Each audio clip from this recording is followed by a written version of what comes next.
What if, instead of having a whole world to explore, you only had one single line? You can only travel on that small x-axis, and if you dive in once, it's all over. This is 100 days on one line hardcore. If you end up liking the video, go ahead and subscribe because it's free and you can always unsubscribe later.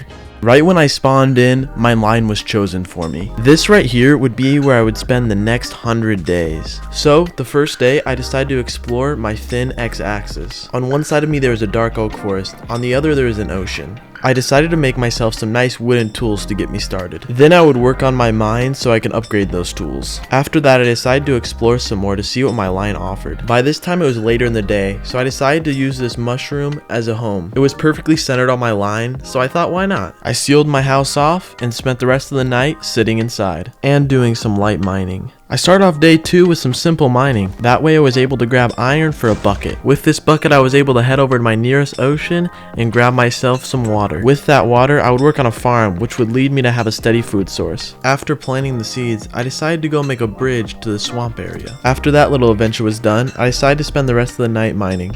At the beginning of day 3, I came back from the mines hungrier than ever. My original plan was to go to the ocean and maybe kill some fish. But killing fish in a straight line turned out way harder than I thought it would be. And I totally forgot about kelp, so I decided to pick me up some kelp. I then decided to start a bridge over there since I was there already. The kelp turned out way better than I thought it would turn out, so I decided to go back and get some more. Day 4 I spent exploring where I found some sheep and a spruce forest, which is just what I needed because I wanted to get a bed. I went back home, made my first bed, and had my first good night's sleep.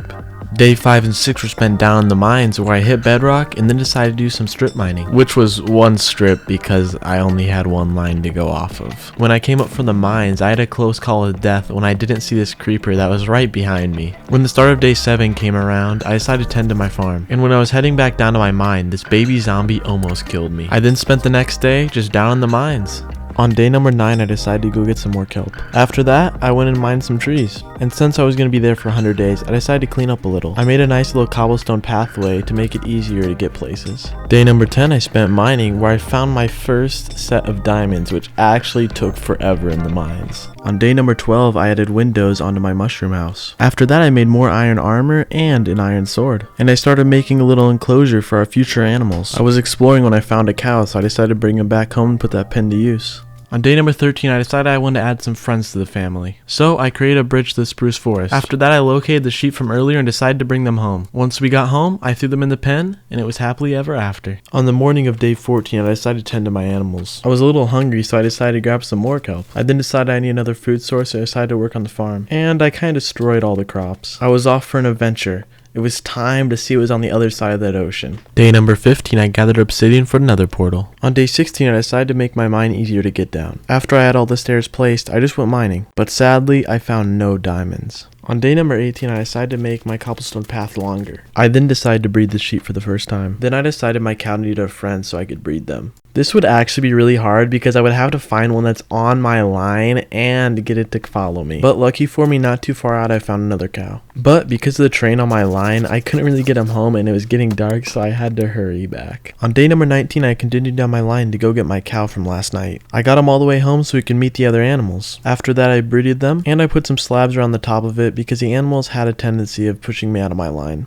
On the start of day 20, I expanded my farm, and then I headed down to the mines where I would spend the next several days. Like, literally, it was so hard to find diamonds on this line. It literally took forever. But at the end of the day, we did find diamonds, so it was all worth it. Day 24 was a travel day where I finally reached the other side of the ocean and made it to this nice island. On day number 25, I traveled back to the new island where I found some animals. On day number 26, I made the farm bigger, tended to my animals, and even added some more pathways. On day number 26, I made my first shield. So for the next 2 nights, I basically looked for spiders. And it got really complicated because sometimes the spiders wouldn't see you on the line, and like the instance you just saw, I couldn't get the string onto my line. On day number 29, I picked up this nice hill for my enchantment table. And then after that, it was time for spider hunting again. On day number 30, I basically tended to the farm, and I kind of had a problem because every time I would go through the gate, I would let some animals out, so I had to fix that soon. On day number 31, I went over to the new island where I found some chickens and decided to bring them home and make them a little pen. So on day number 32, I decided to do something about it. I replaced the fence gates with carpet so they couldn't jump over it and I wouldn't have to open it every time. On day number 33, I had a project in mind, so I chopped down some dark oak to get some resources. Then I started to work on the new room beside my house. My only requirement for this build was for it to be tall so I could see everything else on my line. I then spent the next few days kind of just crafting this and getting it to where I want it to be. And just like that, the new attachment was finished. It turned out to be 2 floors, but I would soon upgrade it. I even added little blockers so I wouldn't be tempted to step off my line. On day number 25, I started my sugarcane farm. I realized that I would need paper to make books and then make an enchantment table. After that, I went back up and changed the dimensions because I would be changing the tower into the enchantment room. On day number 36, I started to tend to my sugarcane farm. After that, I decided I wanted my building to go taller. So I added on a 3rd floor. And I gotta admit, the view started to get really nice. On day number 37, I decided to make a new sugarcane farm. This would allow me to grow even more sugarcane. And I ended the day by tending to the chickens. On day number 38, I started by doing some farm stuff. I then went down to the mines where my main goal was to find some diamonds. Not only did I have one line to look for diamonds,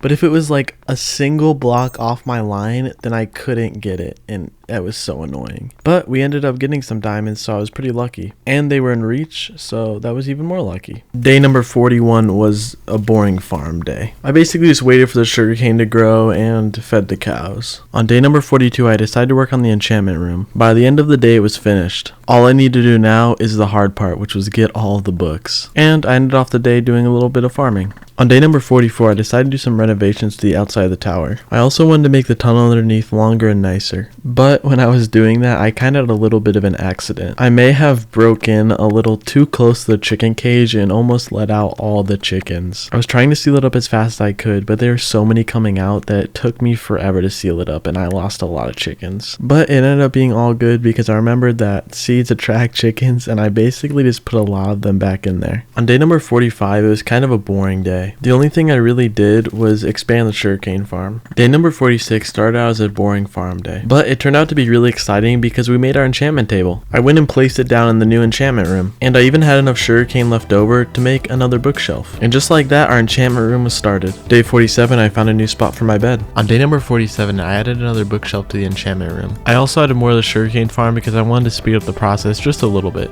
Day 49 consisted of doing some farm things and adding myself a 3rd bookshelf. Day 50 was an incredibly interesting day. Just kidding, it turned out to be a really boring farm day again. So besides adding another bookshelf to our collection, I added a little storage unit to the bottom just so it would make it easier so I don't have to run back to the house to store stuff. On day number 51, I added some new bookshelves to the enchantment room and I did a little farming.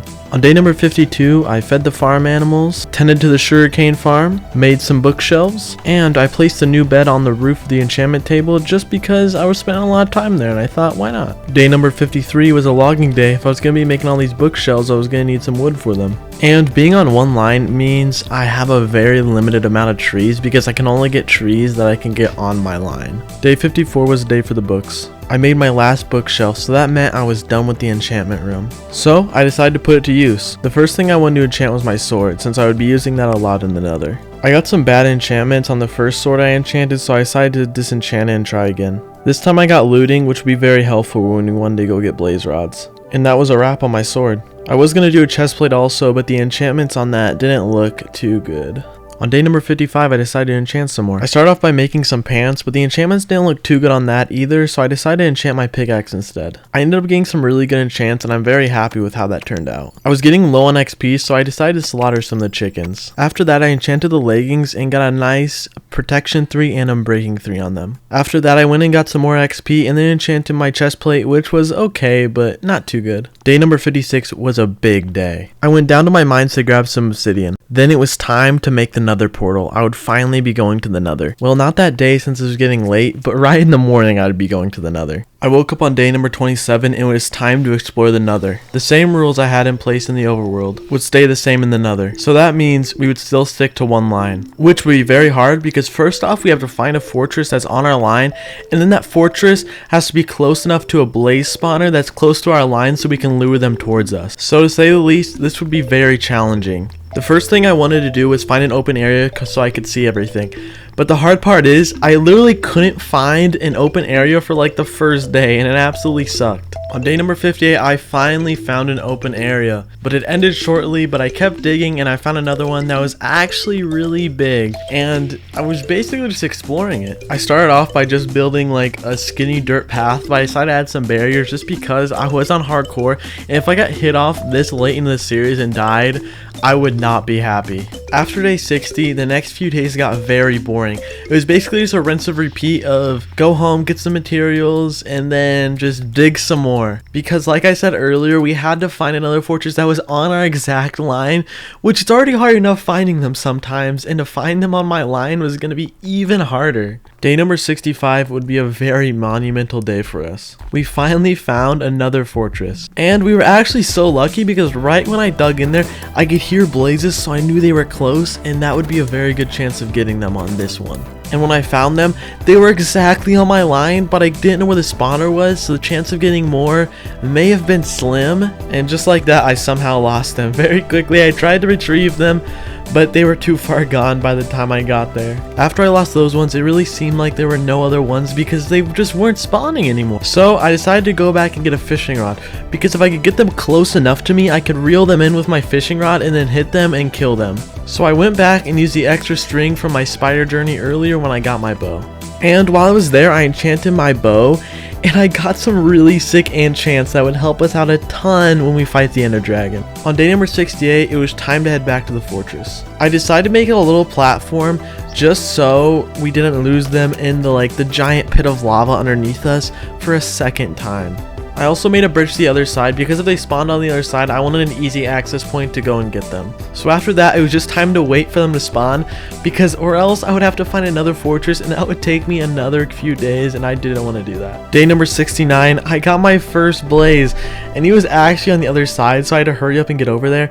But I kind of made a little mistake and might have shot him a few too many times with my powerful bow, and he died, and I couldn't go get his stuff because it was off my line, so yay for being on the line. So right beside me, two spawned on the other side, so I was over there and I was trying to get them to come closer, but they literally wouldn't. But after a while, I was able to get one over there, but when I killed him, he literally dropped no blaze rods, which really sucked. I tried to get the other, but he literally just wouldn't come any closer, so it was pretty much a lost cause. The next batch that would spawn were on the other side again. And when I got over there, there was literally like 4, so I had to at least get one of them. And with a little bit of trying, I was able to lure one really close to me and finish him off, but he literally dropped nothing, just like the first one. And my fishing rod literally broke, so I couldn't really lure them in anymore, so I had to go back and go fight some more spiders. I didn't end up getting a good enchant on my fishing rod, so I had to use the night to go get some more spiders and try to get some more string to make like a bunch of fishing rods. On day 73, I came back to the fortress. After waiting there for a while, I had a little bit on the right side, but they didn't really come close and they just despawned. The next few days, my luck got very good because the left side turned out to be so profitable for getting them. So I kind of expanded where they land and just waited there until I heard some.